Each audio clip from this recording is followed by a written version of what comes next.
کشمیر کے لوگ ہیں، خاص کر نوجوان طبقہ بہت ناراض ہے بی جے پی سے، اور وہ اپنی ناراضگی کا اظہار ووٹ کے ذریعے کرنا چاہتا ہے۔ پتھر سے کچھ نہیں مل سکتا ہے،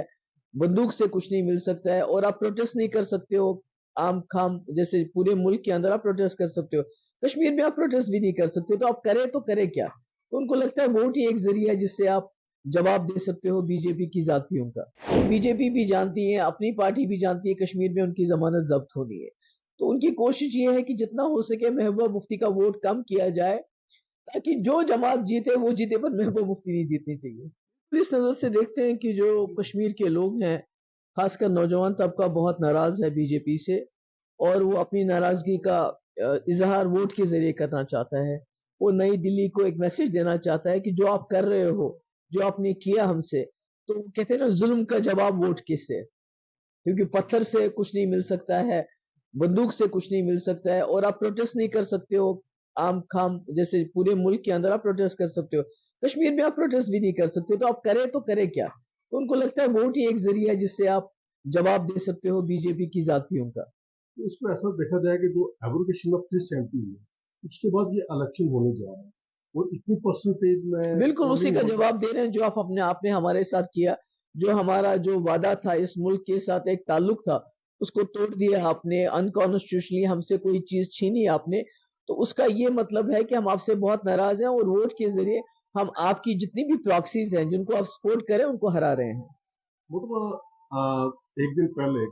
کل کا آپ کا ایک بیان چل رہا تھا کہ کافی تھریٹننگ کی جا رہی ہے کہ ووٹ آپ کے کینڈیڈیٹ کو مینس کہ آپ کے لیے ڈالنے کے لیے، ایسا کیا محسوس ہو رہا ہے؟ یہ دیکھیے، ایک تو فتویٰ چل رہے ہیں، جو ایک جماعت ہے وہ فتویٰ دے رہی ہے لوگوں کو کہ بھئی اگر آپ نے مذہبی لیڈر کو، اپنے پیر کو ووٹ نہیں ڈالا تو آپ کو جی آپ پہ طوفان آئے گا، آپ پہ بہت ہی زیادہ برا ہوگا، آپ کے ساتھ اللہ میاں ناراض ہو جائیں گے، جو بڑا بالکل غلط بیانیہ ہے، کیونکہ ووٹ جو ہے یہ پارلیمنٹ میں اپنی ضروریات پوری کرنے کے لیے ڈالنا ہوتا ہے۔ باقی جہاں تک پیر اور مرشد کا، پیر اور اس کا سوال ہوتا ہے، مرید کا سوال ہوتا ہے، وہ الگ ایک رشتہ ہوتا ہے۔ دوسری طرف سے بی جے پی کے کندھے پہ بندوق رکھ کے دوسری جماعت جو وہ چاہتی ہے کہ جو خاص کر پہاڑی طبقے جو ان کے ملازم ہیں ان کو دھمکا رہی ہیں کہ آپ کی پوسٹنگیں غلط جگہ ہو جائیں گی، آپ کا ڈیموشن ہو جائے گا اگر آپ نے فلانی پارٹی کو ووٹ نہیں ڈالا۔ تو دونوں طرف سے جو ہے ایک حساب سے چل رہی ہے ان کی جگل بندی، کیونکہ بی جے پی بھی جانتی ہے، اپنی پارٹی بھی جانتی ہے کشمیر میں ان کی ضمانت ضبط ہونی ہے، تو ان کی کوشش یہ ہے کہ جتنا ہو سکے محبوبہ مفتی کا ووٹ کم کیا جائے، تاکہ جو جماعت جیتے وہ جیتے، پر محبوبہ مفتی نہیں جیتنی چاہیے۔ کا ایسا سننے میں آ رہا ہے کہ جو آپ نے کہا وہ پریکٹیکلی دیکھنے کو آیا کہ اپنی پارٹی کے جو پریزیڈنٹ تھے انہوں نے یہ کہا کہ بی جے پی، اگر سوال پوچھا گیا کہ آپ بی جے پی آپ کو سپورٹ کر رہی ہے تو ان کا کہنا ہے کہ بی جے پی کا سپورٹ کرنا ایک ان کی مجبوری ہے، اپنی پارٹی کو بی جے پی کا سپورٹ کرنا اس الیکشن کے اندر بی جے پی کی ایک مجبوری ہے۔ میں نے وہ تو ان سے پوچھ سکتے انہوں نے کیا کہا، کیوں کہا، وہ تو وہ بہتر جانتے ہیں، مگر یہ ضرور ہے کہ آج بی جے پی ایک مطلب کہ ایسی پارٹیز کا استعمال کر رہی ہے، ان کو یوز کر رہی ہے کہ جس میں ایسے لوگ بھی ہیں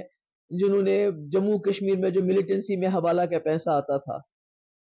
یہ آپ بخوبی جانتے ہیں وہ کون ڈسٹریبیوٹ کرتا تھا، جو کشمیر میں لوگوں کے ہاتھوں میں بندوق دی جاتی تھی، جو خون خرابہ ہو گیا، جو ہمارے نوجوان اتنے شہید ہو گئے جموں کشمیر کے باہر کے، تو اس کے لیے پیسہ کون لاتا تھا اور کیسے ڈسٹریبیوٹ کرتا تھا ملیٹنسی کو زندہ رکھنے کے لیے؟ تو بی جے پی تو اس وقت کچھ بھی کر سکتی ہے محبوبہ مفتی کو باہر رکھنے کے لیے۔ تو محترمہ دوسرے طریقے سے جو پچھلے دنوں میں 2-3 دن پہلے ایک سرپنچ کا مارے جانا، ٹورسٹ کے اٹیک، تو یہ کیا ایک الیکشن کو ایک سبورائز کرنے کا کچھ؟ دیکھیے، میں نے ابھی آپ کو کہا کہ اس وقت وہ جماعتیں بھی فیلڈ میں ہیں جنہوں نے حوالہ کا پیسہ لایا ہو، ڈسٹریبیوٹ کیا ہے، ان کے کانٹیکٹس ہیں،